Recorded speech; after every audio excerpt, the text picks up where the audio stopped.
Ipapaliwanag ko dito, mga kapatid at Brother Dodo, na talagang sinabi rito, universal, lamumunga, lumalagana sa buong sanglibutan.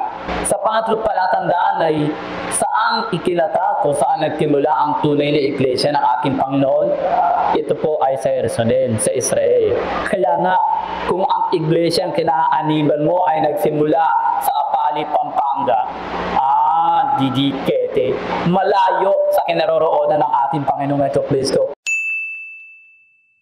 Magandang araw po sa inyong lahat, Sir JR po ng Usap-Usap University at mga ka-U3. Welcome back na naman po sa ating regular po na episode. Sa mga first-timer po sa U3 ang ating po ginagawa rito, tayo ay nagbibigay ng mga reactions sa mga religious discussions, preaching, sermons at iba pa. And for this particular episode, this is special dahil ito po ay rare na 1995 video ng syempre ang pinaka-dominating na relihiyon sa Pilipinas, Roman Catholic Church. At ito po ay naisend po sa atin ng ating U3 supporter via Facebook at ang discussion nga raw po dito sa show na ito ay discussion ng St. Peter Men's Society. Ayan, sila po ang popular po na Catholic faith defenders po. At ang maalala po natin, ang isa po sa mga guest speakers dito sa show na ito is si Mr. Victor Villas. Kung naalala niyo from our past video reactions ay meron na po tayong ginawang reaksyon nung sa kanilang debate ni Brother Eli ng MCGI. Sa aking background sa pag-aanalisa, ako po ay dating university debater mula po sa MSU IIT sa loob po ng 3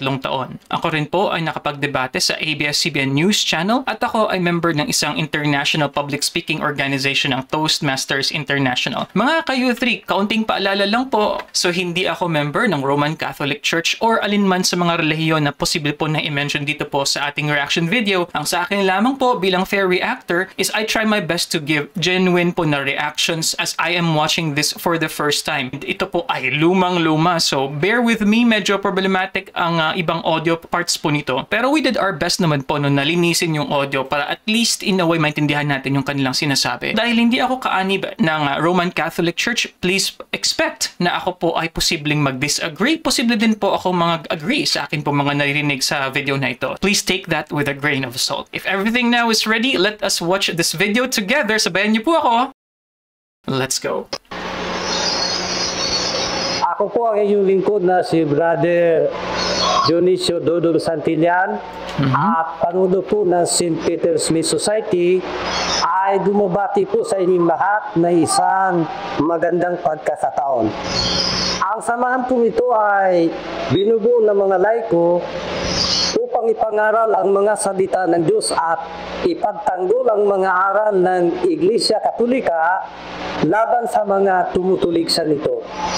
At bilang Pangulo ay madalas po akong makarinig at makatanggap ng mga sulat katanungan at ang isa po rito ay mula kay Brother Ilmar Libranda at ang nilalaman po nito ay ganito.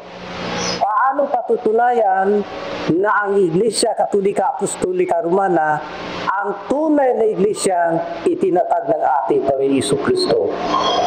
Bago namin sagutin ito ay ipinakikilala ko po muna ang aking mga kasama mula sa aking kalan na si Brother Roland Geronimo. Kami painit at tapat na pagbati tayo lahat. Nawa ay sumaakin ang kapayapaan ng aking Panginoon ko. At gaya din po naman ang ating kasama mula sa aking kaliwa na si Brother Vic Villas. Salamat Brother Dodong at Brother Jerome. Very popular. At sa lahat ng mga nanonood, kinaabot ko ang isang masaganang pangangamusta at pagbati at pasasalamat sa dahil lang nagkaroon kami ng pagkakataon na may pagtanggol namin ang araw ng Iglesia Katolika Apostolika Romana. Ito po ang isa sa aming paliwanag na ipapahayag po sa atin ng ating kasamang si Brother Roland. Salamat muli, Brother Dodong. Una sa lahat, gusto po namin ipapati sa mga sinusubaybay na ang gabanggitin natin Biblia ay di Biblia Katoliko, kundi Biblia Protestante. Ang dahilan ay upang hindi na magkaroon pa ng pangangatwiran ang mga kapatid natin hindi Katoliko, sapagkat kung ang babatahin natin o ang pagbabatahin pagkain natin, bilihin natin, baka sa pili hindi pata. Kaya Bias. nga inaaniyahan ko ang bawat isa na sundan niyo ko sa ating pagbabasa. Ngayon, kapatid na dodong sa katanungan na paano ba mapapatunayan na ang ating Iglesia Katolika ang siyang tunay at ikinatag ng ating Panginoong Jesucristo. Hayaan natin yung mismong Biblia ang magkaliwanag. Dito po sa Mateo, ang kapitulo ay 16, ang talata ay 18, ganito ang sinasabi ng Panginoon. At sinasabi ko naman sa iyo na ikaw ay Pedro. At sa ibabaw ng batong ito ay itatayo po ang aking iglesia. At ang mga pintuan ng Hades ay hindi magsisipalali laban sa kanya. Ngayon, halos lahat ng grupo ng mananampalataya ay dinaangkin ni Tudio. Correct. Pero itong talatang binasa natin, mismo ang magpapatunay kung sino ba talaga ang tunay na iglesia. Kapag ang talatang ito ay naglalaman ng maraming palatandaan. At sa napakaraming palatandaan kiyan, ay hayaan natin tatlo mula ang tutunin natin. Una, ang tunay na iglesia ay itinatag ni Kristo. Yung grupo naman po ninyo na inyong kilayaan, di ba? Sino po ang nagpakilala? Sino po ang nagtatag? At ang isang samahan ay tinarehistro sa Security Exchange Commission. Ang tinumang nagpatala nito, siya po ang kinikilalang pangher. Kahit hindi mo tanggapin, basta ikaw yung nagpatala, ikaw yung founder. Ang sabi ng Biblia, si Kristo lang ang nagtatag ng iglesia. Ngayon, sa pangalawang palatandaan, ay kailan naman natatag ang tunay na iglesia. Maliwanag po ang Biblia, 3rd century, 33 AD. Kaya nga kapatid na dodong kung yung grupo ng kanilang sinaktamahang pananampalataya ay nagsimula lang ng 1914, malayo ito sa panahon ni Kristo. Ito yung tunay. O kung nagsimula ka ng 1936, hindi ka pwedeng maging iglesia itinatag ng ating Panginoon o ng 1988. Sapagkat ang tunay na iglesia ay 33 AD o 1st century nagsimula. Sa pangatlong palatandaan ay saan ikinatag o saan nagsimula ang tunay na iglesia ng aking Panginoon? Ito po ay sa Jerusalem, sa Israel. Kaya nga, kung ang iglesia ang kinaaniban mo ay nagsimula sa Apali, Pampanga, didikete, malayo sa kinaroroonan ng ating Panginoong Jesucristo. O dili kaya, yan ay nagsimula sa Tipa, Agi, kapatid, hindi pwede ito maging katagi Kristo. O kaya sa Amerika o sa Korea. Maliwanag ko ang sinasabi ng Biblia. Basahin doon natin ang tinasabi ni Yukat. Dito po sa kapitulo 24, ang talata ay 47. At ipangaral sa kanyang pangalan ng pagtisiti at pagpapatawad ng mga kasalanan sa lahat ng mga bansa. Magbuhat sa Jerusalem. Hindi po sinabing magbuhat sa Apali, Pampanga o sa Tipak, Adi o sa anumang bansa. Ang sabi po dito, magbuhat sa Jerusalem. Roland, baka naman sasabihin nila sa atin na ang mga Iglesia Katolika din naman umaangkin din lang.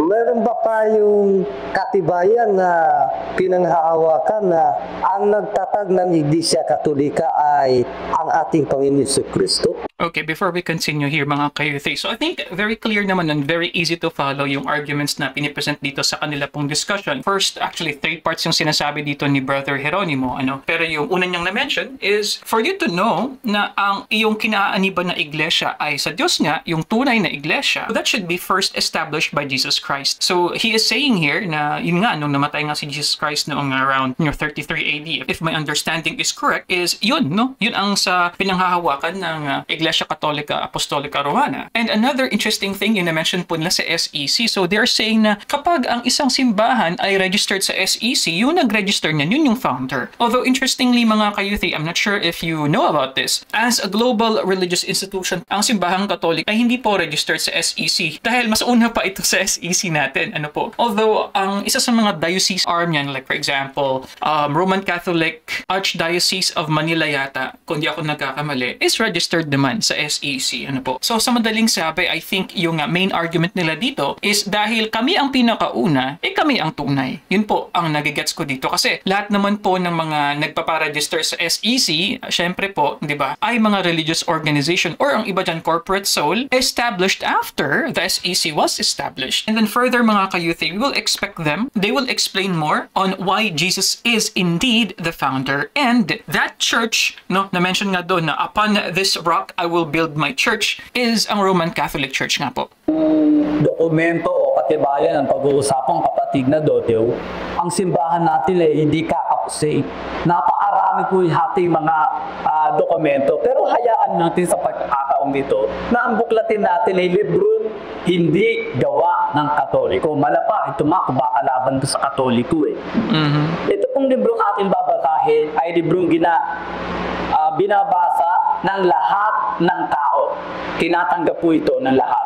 Magiging kawin may Diyos o walang Diyos, Katoliko ano, dictionary or almanac? Muslim ka o Buddhist, ito po ay irerespeto.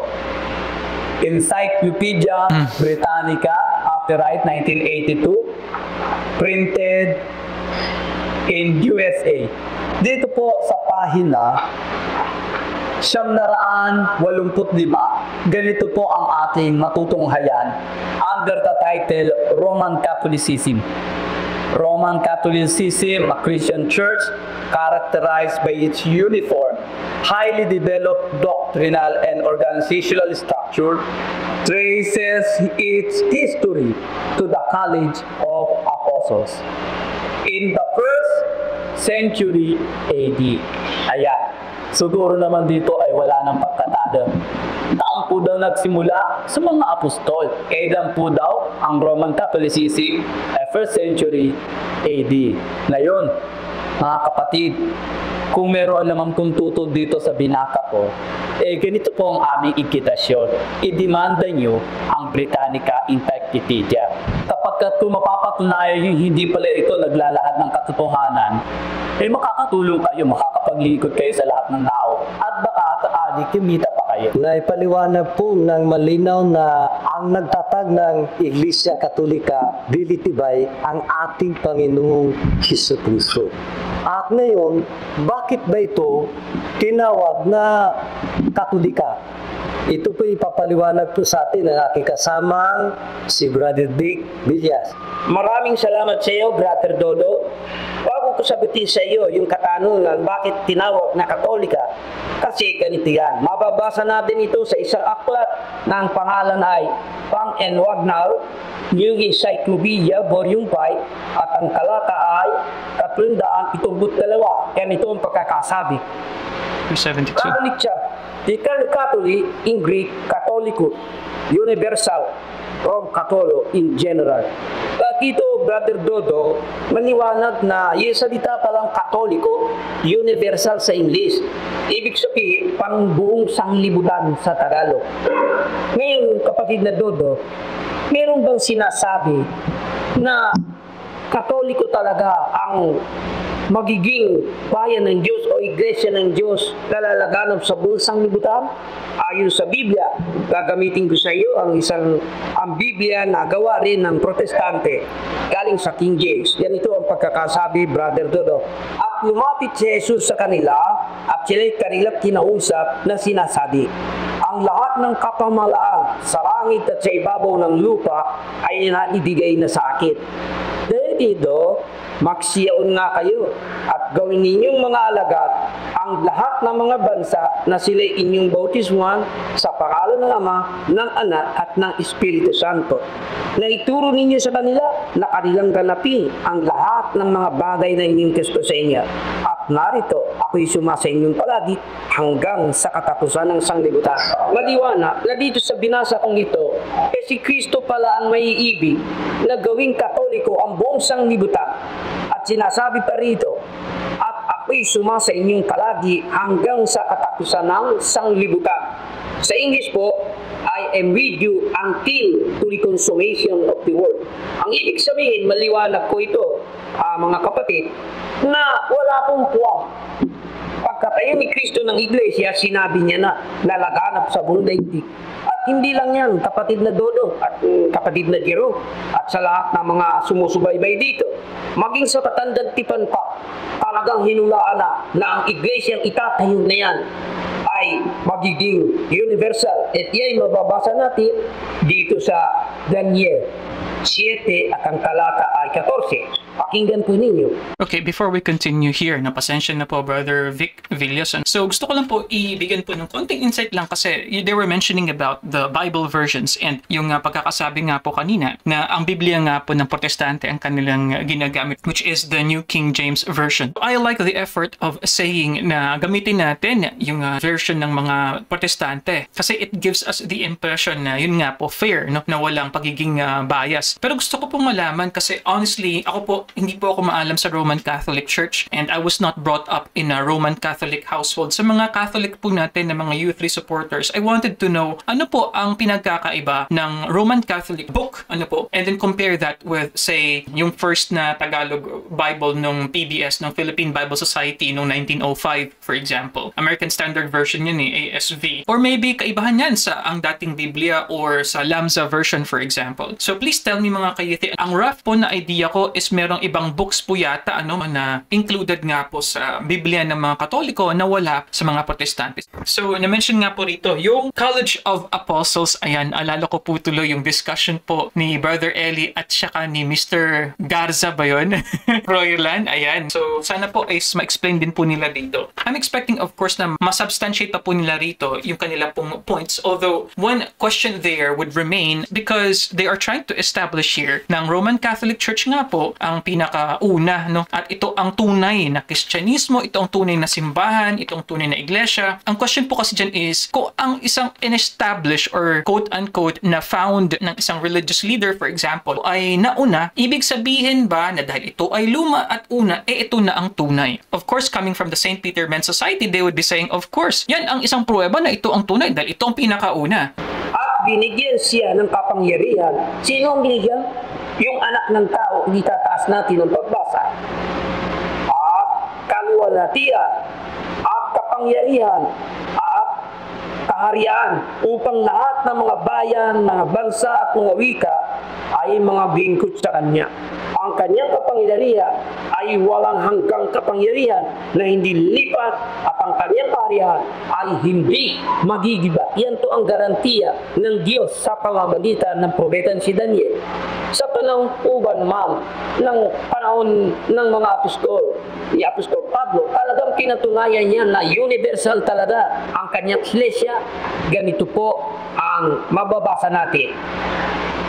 Dito po sa Kolosa, ganito po ang pagkakasabi, mga kapatid. Pakinggan niyo. Dahil sa pag-asa na mataan para sa inyo sa langit, na nang una ay inyong narinig sa salita ng katotohanan ng Ebanghelyo, na ito'y dumating sa inyo ngayon, di naman kung paano sa buong sanglibutan na namunga at lumalaganap, gaya rin naman sa inyo, wala ng araw na inyong marinig at paalaman ang biyaya ng Diyos sa katotohanan. Napakaliwanag po dito, mga kapatid at Brother Dodo, na talagang sinabi rito, universal, namumunga, lumalaganap sa buong sanglibutan. Kaya wala pong ibang nakatupad niyan o nakagawa niyan kundi isa lang na iglesia. Walang iba kundi ang Iglesia Katolika, Apostolika Romana. Yan po ang universal na iglesia ng ating Panginoon Jesucristo. Brother Vic, may mga kapatid tayong nahihiwalay na di umano, ang Katoliko daw ay ang sanlibutan. Paano ba natin ito ipapaliwanag? At dapat munang malaman ng lahat, mga kapatid, yung salita kong pangsanglibutan, dalawa po ang umaangkin yan. Yung pangsanglibutang makadiyos at yung sanglibutang kay Satanas. Kaya dalawa yan. Yung sa Diyos, iisa lang yan at nagsimula sa Jerusalem at lumaganap sa buong daigdig, iisa na aral. Yung kay Satanas naman, binabanggit din dito sa banal na kasulatan, yan po ay sanglibutan din, pero nagkababahagi o nagkawatak-watak. At yan ay nakikita na natin kung sino ang katuparan niya. Sa katunayan at katotohanan, yung palang iglesia na itinatag ni Kristo, bagamat pansanlibutan, ito'y madaling matukoy na galing sa Jerusalem. Yan sa Mahing palatandaan ang pinagmula. So, ang nagnais na ang iglesyang ito ay gawing katolika, diliti ba yung atin palang Panginoong Yesong Kristo, at sa matandang tipan pa, ang Ama mismo, ang Diyos, ang nais na maging katoliko o universal ang kanyang tunay na bayan na walang iba kundi ang Iglesia Katolika, Apostolika, Romana. Na hindi lang para sa isang bansa, kundi para sa lahat ng bansa. At ngayon, bakit ba ito tinawag na apostolika? Yan po ang dapat na malaman din nila, kapatid na Jerome, ano? Ang ibang mga grupo ngayon, hindi ginagamit yung apostolika maliban sa Iglesia Katolika. Paano natin ito ipapaliwanag, Brother Jerome? Alam mo, yung salitang apostolike, madali namang unawa. Ang ibig lang natin ipakahulugan dito, ang lahat ng aral na iniaaral ng simbahang Katolika ay nagmula sa mga apostol na mismong ang Panginoon natin ang nagturo. Sabi nga dito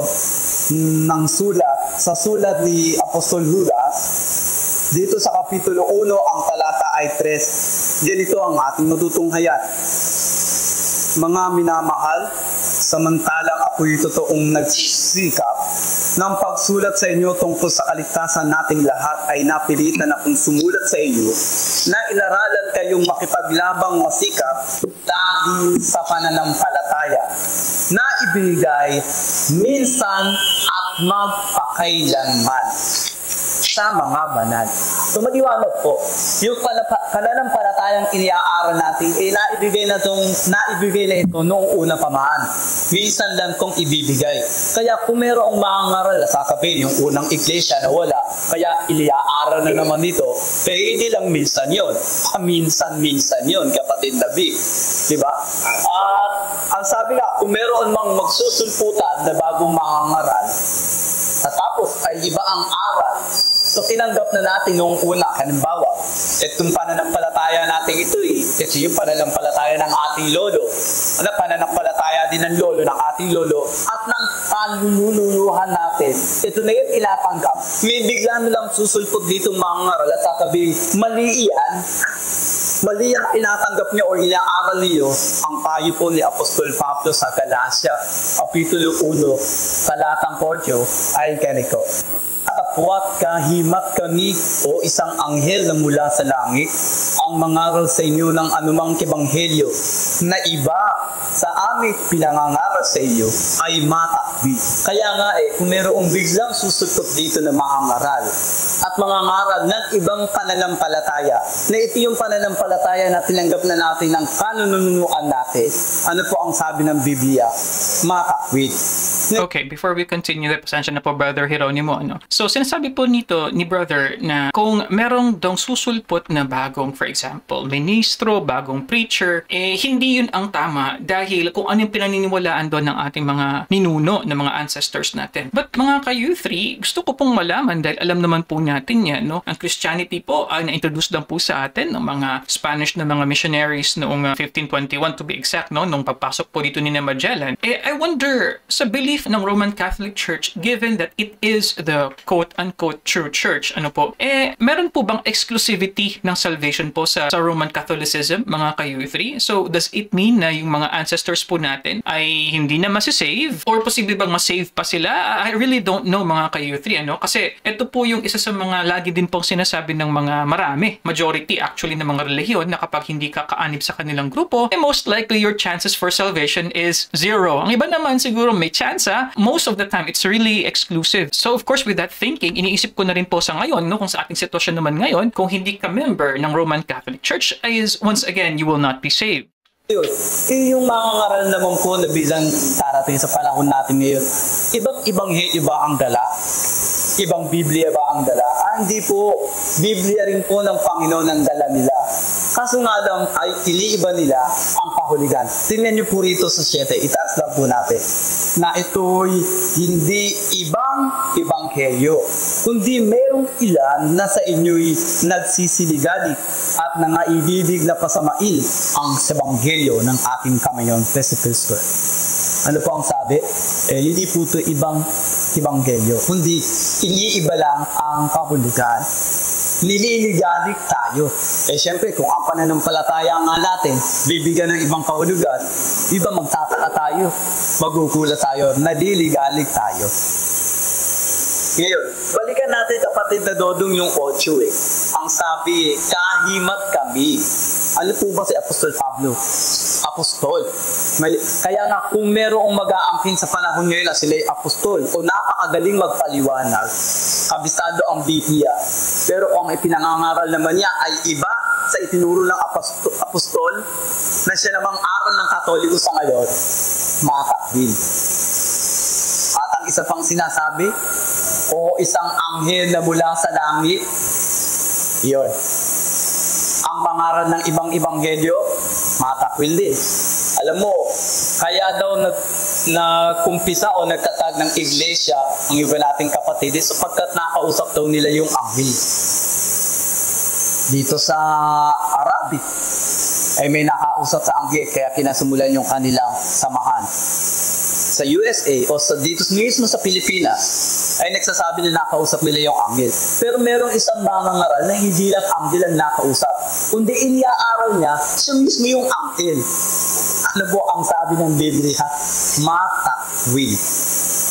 Ngayon, bakit ba ito tinatawag na Romana? Gayong ang ibang grupo ng pananampalataya ay hindi gumagamit na sila ay Romana. Paano natin ito ipaliliwanag, Brother Lick? Maraming salamat, Brother Dodo, yung sa katanungan, bakit Romana? Kasi ganito yan, Brother Dodo. Bakit hindi nga naman sa Corinto, sa Galacia, o sa Asia Minor? Bakit sa Rome? Kasi may sinabi ang ating Panginoong Jesucristo na ganito. Pakinggan mo, Brother Dodo. Kaya nga, dito po sa Mateo 22, sa talata ay 43, wait, ay ganito. Kaya na sinasabi ko sa iyo, aalisin sa inyo ang karya ng Diyos at ibibigay sa isang bansa nagkakabuo. Dito sa talatang ito, walang sinasabi na Roma eh. Pero mababasa natin yan dito mismo sa Gawa ng mga Apostol na ganito ang pagkakasabi. Dito sa talata 23 at ang kapitulo ay 11, ganito ang sinabi ng ating Panginoong Jesucristo. At nang sumunod na gabi ay lumapit sa kanya ang Panginoon at sinabi, laksan mo ang iyong loob, sapagkat kung paano ang pagkakapatotoo mo tungkol sa akin sa Jerusalem ay kailangang patotohanan mo rin ngayon sa Rome. Kaya si Apostol Pablo, nung sumulat siya sa taga-Roma, meron siyang binanggit dito na ganito ang kanyang sinabi. Dito naman ay sa talata sa kabanata 9 at ang talata ay 5. Ganito ang kanyang sinabi. Tatawagin kong aking bayan na hindi ko dating bayan at iniibig na hindi dating iniibig at mangyayari. Sadya kong pinagsabihan sa kanila, kayo hindi ko bayan, ay yan sila, tatawaging mga anak ng Diyos na buhay. Di maliwanag po dito, yung dating hindi bayan ng Diyos dahil kaaway ito mismo ng Diyos, kaaway ng Kristiyano, hindi dating bayan ang Roma, kundi kaaway. Kaya mga kapatid, yung sinabi dito ni Apostol Pablo o ni Kristo, dito sa talatang ito, na hindi dating iniibig, ngunit ngayon iniibig na. Hindi dati bayan, ngunit ngayon bayan na. Ulad yan sa pinagsabihan sa kanya na kayo hindi ko bayan, tawaging mga anak ng Diyos na buhay. Kaya mga kapatid, maliwanag po, ano ba yung bayang iniibig ng Diyos? Ayon po dito sa talata ng Biblia, mababasa natin ngayon yan sa Roma na ganito po. Sa Roma 1 at ang talata ay 7 ay ganito. Sa lahat ninyong nangasaro, mga iniibig ng Diyos, tinawag ng mga banal, sumainyo nawa ang biyaya at kapayapaan mula sa Diyos na ating Ama at Panginoong Hesus Kristo. Kaya maliwanag po, ang iniibig ng Diyos ay walang iba kung hindi ang Roma, kaya Romana.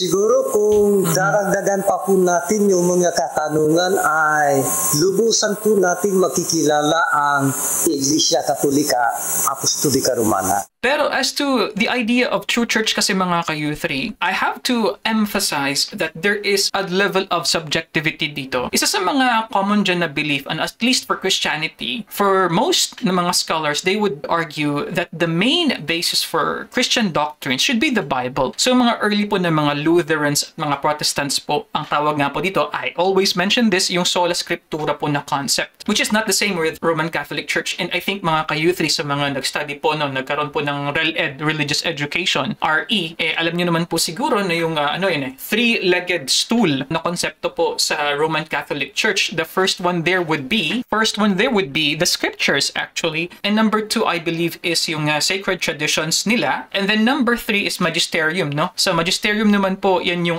yung teaching authority ng Pope at saka ng mga bishop, and sa Pope naman po yung ideya ng infallibility. So on that regard, the reason why a lot of other na mga sects and doctrines, even the birth of the church that went against the Roman Catholic Church with Martin Luther noon po, ng mga Protestante, is maliban sa mga indulgences ng pagbabayad nga po, is that there is an inconsistency with doctrines. Kasi isa po yan sa mga, kumbaga, standards na most people would look into when they say, quote-unquote, that it's the true church. Ano pang mga tinitingnan dyan? The pursuit of holiness, clear doctrines, teachings of Christ, discernment, no, na pang-espiritual. So for other churches, as mentioned here, yung mga papio po na nasabi ni Brother Jeronimo dito, Iglesia ni Cristo, Members Church of God, at iba pa. So yun po ang usual po na kumbaga parang attacking point ng mga non-Catholics, mga ka-U3.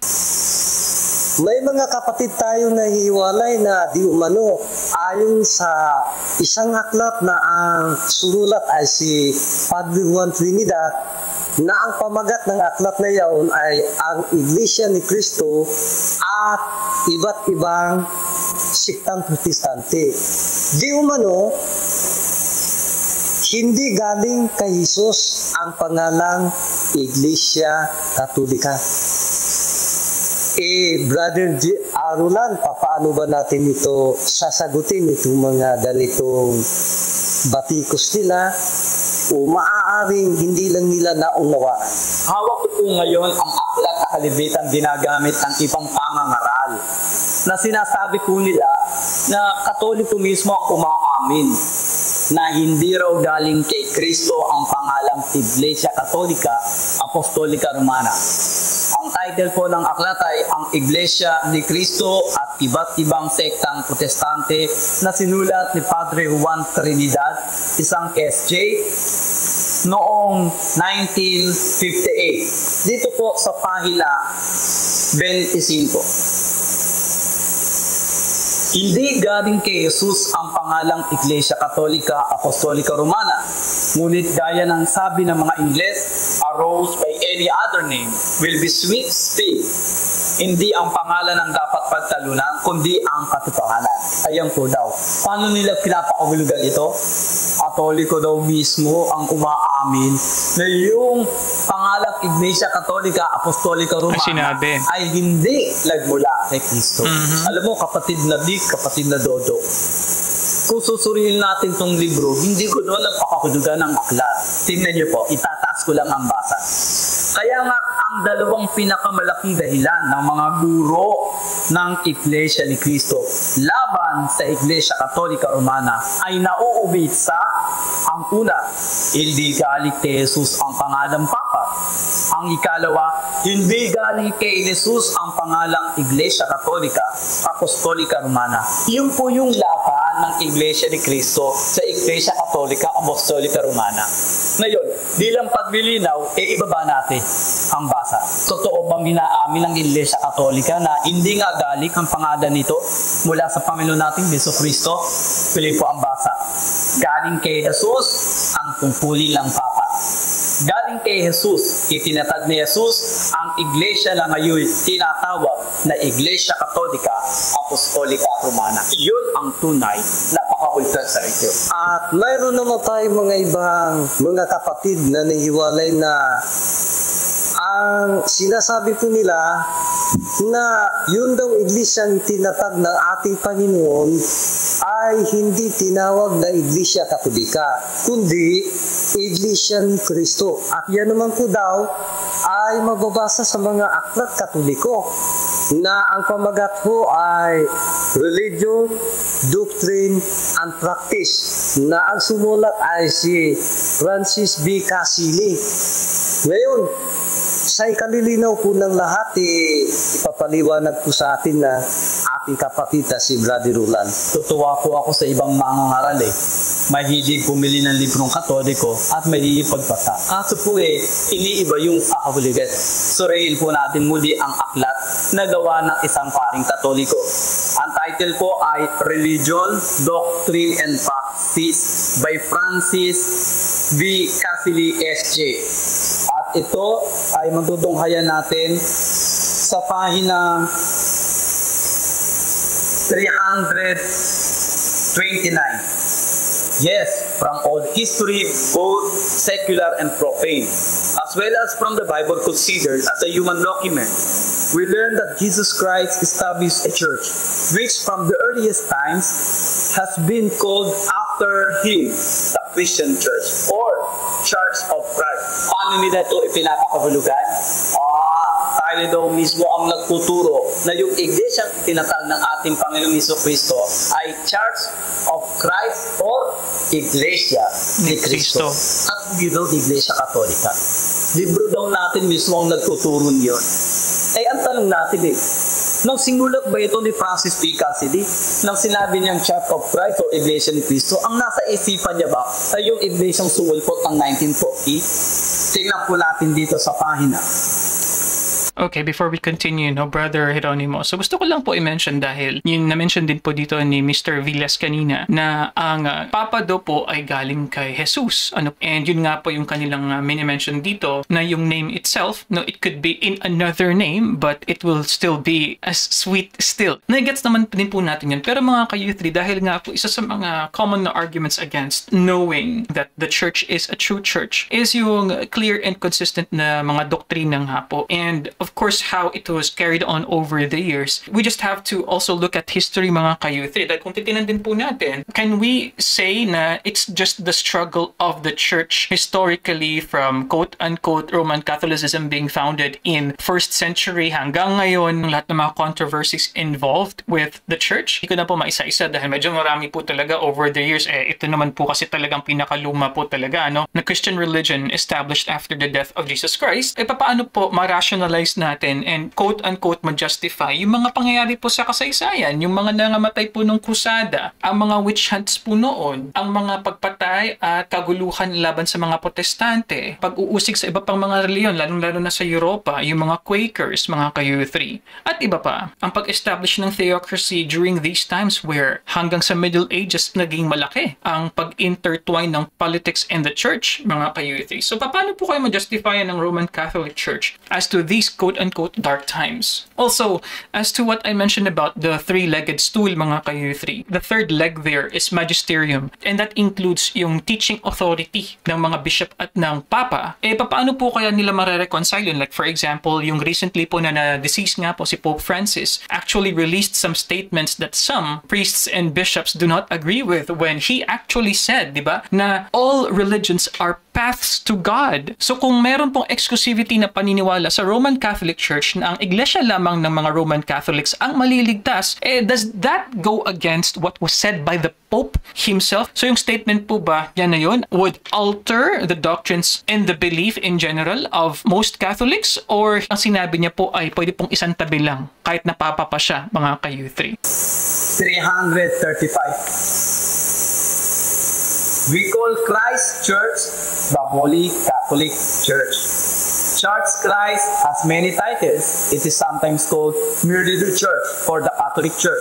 It is also known as the Christian Church, the Roman Church, or the Roman Catholic Church. Yung pong author mismo ang nagpapatunay na maraming katalogan ang tunay na iglesia. Pero ano man ang katalogan nito, ito po ang Iglesia Katolika Apostolika Romana. Yun po ang tunay na pakahulugan ng author at ng libro. Brother Roland, na mula sa ating kapatid na nahihiwalay na di umano, itong Iglesia Katolika lumitaw lang daw yan noong 1870. Paano ba natin yan ikapaliwanag, Brother Roland? Ito nakakatuwa eh. Para bang ilalalabas nila yung libro natin, sinulat natin para kontra sa atin. So, hindi yata nagiging tapat sa tungkulin ng ibang mga ngaral. Tingnan niyo po ang ginagamit nilang nito. The Apostles' Creed. Isa pong libro tong Katoliko na ang may akda ay si Reverend Clement H. Brock. Ito po ay nadimbag noong taong 1938. At dito po sa pahina 191, may sinasabing ganito. In 1817, at the Vatican Council, the name Roman Catholic Church was proposed, but it was rejected. The bishops assembled unanimously decided upon this official name, the Holy Catholic Apostolic Roman Church. Ano po ang kanilang paliwanag dito? Ayan! 1870 lang nagsimula ang the Holy Catholic Apostolic Roman Church. Sa libro Katoliko daw mismo matutunghayan. Kaya samantala ibababa natin ang basa as descriptive of Church Christ. Description lang po yung pangalang Holy Catholic Apostolic Church ng tunay na iglesia. Kaya, tsaka Brother Dodong, hindi pwedeng 1870 lang lumabas yung tunay na iglesia o yung iglesia katolika. Bakit? More than 300 na bishop ang nagtitipon eh. Paano magkakatipon kung wala pa palang iglesia? Paano nagkaroon ng obispo kung 1870 lang pala magkakaroon ng katolika? Kaya kami confusion po ang ginagamit. At saka kung tutusin, Brother Roland, alam naman natin nung panahon na dumating dito ang mga Kastila, yun ay taong 1521. Totoo yan, kapatid. Napakatagal nang nangaral ditong mga paring Katoliko dito sa ating bansa. Kaya paano mag-uumpisa ang Katoliko ng 1870? Kasi samantalang 1521 pa lang, nangangaral na ang Katolicismo. Kaya malinaw pala na talagang hindi tama yung kanilang ipinangangaral. Harinawa, sa susunod na pagkakataon, mapapangaral nila, naway sabihin nila yung buong katotohanan. At bago tayo magwawakas, Brother Roland, Brother Dick, meron pa akong naalala ng isang katanungan na di umano, itong Iglesia Katolika daw ay si Constantino raw ang nagtatag. May iba naman, ang sabi nila na ibang mga ngaral, si Theodosius daw ang nagtatag.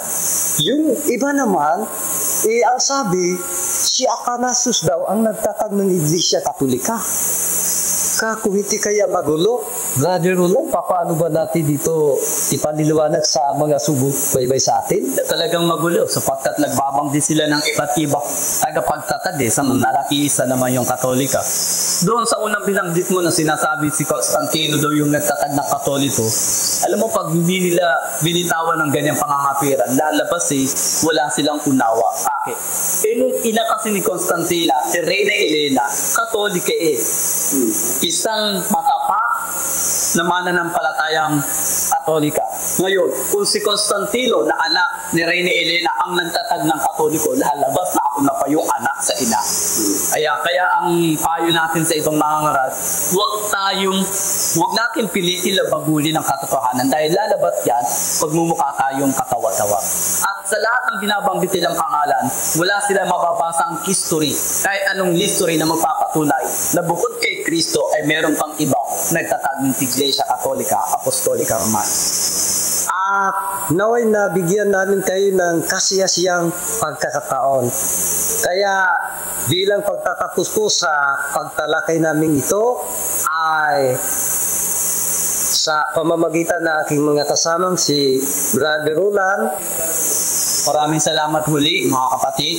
At tawa sa mga manonood ay nakapaglingkod kami sa inyo ng tapat at nadala namin kayo sa katotohanan.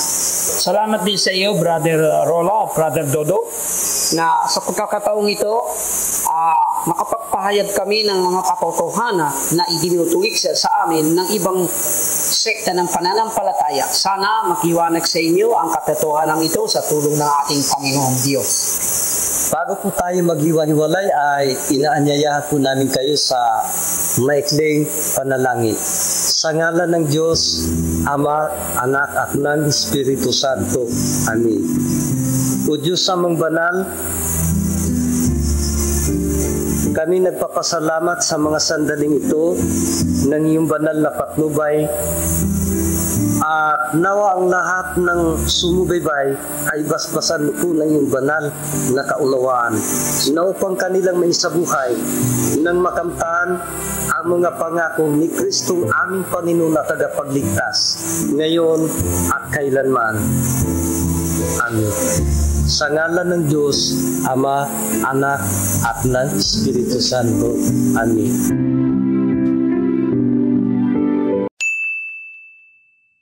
Okay mga ka-youthy, so dyan naman po nagtatapos ang ating episode ngayon at sure po ako na marami po sa mga Catholic na mga U3 members, mga U3 supporters ang magta-type dyan na bitin. Ako man mga ka-U3 ay para sa akin medyo bitin nga yung palabas dahil it was just around maybe more than 30 minutes lang na discussion, ano? And actually I was hoping sana na ma-discuss pa nila yung kumbaga yung source of teachings and kumbaga yung pinaniniwalaan na core and basis for the Roman Catholic Church, which I mentioned nga po yung three-legged stool, and it's something that I remembered so well from religious education. But going back, I like this discussion. It's very straightforward at gusto ko rin po na nilalagay po nila yung citas po na yung mga memory verses sa screen, maging yung mga covered din ng kanilang mga references. Although yun nga po, as to their discussion na the Roman Catholic Church is the real church, the true church, kasi ito ang nauna. The question there mga ka-U3 is kung ito ba ang simbahan na ito ang nauna, does it always mean that it is the true church? And like what I mentioned, majority of those other churches saying that the Roman Catholic Church is not, is yung sinasabi nila na inconsistency sa doctrines, isa na po yan. At marami pang iba. Actually, na-mention po nga po yung spiritual discernment, pursuit of holiness, focusing on Christ's teachings, sola scriptura for others, ano po. But it really brings us to the point that the idea of a true church actually could be quite subjective, no? Dahil din nga po sa nature mismo ng Biblia, iba't iba ang maaaring maging interpretasyon ng mga tao. And yun nga, sa Biblia pa nga lang. At saka sa version, nagkakaiba-iba na, no? So, merong Roman Catholic po na Bible, meron ding New King James, merong ang dating Biblia, merong Lamsa, merong Book of Mormon, at iba pa. So, yan po lagi ang nagiging interesante patungkol po sa mga reliyon. Pero going back to their discussion here, of course, they are saying na yung ibig sabihin nga po ng Katoliko is laganap, no? Pagiging universal church. And their assertion is it's the only church na talagang lumaganap. Although, once again, that could be quite subjective too. While it is true that the Roman Catholic Church is the biggest type of Christianity, it is not the leading religion in the world, mga ka-U3. It is a major religion of many major religions, and that includes Islam, for example. But on the idea that it is universal, I have to agree that it is indeed universal. Pero kasi naman po, ang ibang sekta din naman po would also assert the same way, that they are also quite universal because they were able to reach the far corners of the earth, mga ka-U3. And these discussions, mga ka-U3, na na-mention nga po ng tatlo nating mga guest speakers dito, si Brother Vic, Dodong, at si Brother Jeronimo, Jerome Jeronimo, I have to give props. They are simplifying all of those arguments that we've also heard from CFDs in the past video reactions po na binigyan na rin po natin dati pa, ano po. Pero syempre mga ka-youth, gusto ko pong malaman, how about you? What do you think about their presentation today? Kayo po ba isang ayon na ang Roman Catholic Church nga ang nag-iisa lamang, ang tunay na iglesia po ng tatagpo ni Jesucristo and by extension tatag ng Diyos, mga ka-U3? Do you also believe that Peter was the first pope, quote-unquote, because, you know, Peter is from the Greek word Petros, which means rock. So upon this rock, I will build my church, mga ka-U3. Let us make the comment section interesting dahil nga po syempre lahat naman po ng mensahe po ninyo ay amin po talagang binabasa dito sa U3. And I'll see you guys next time. Peace. Bye-bye.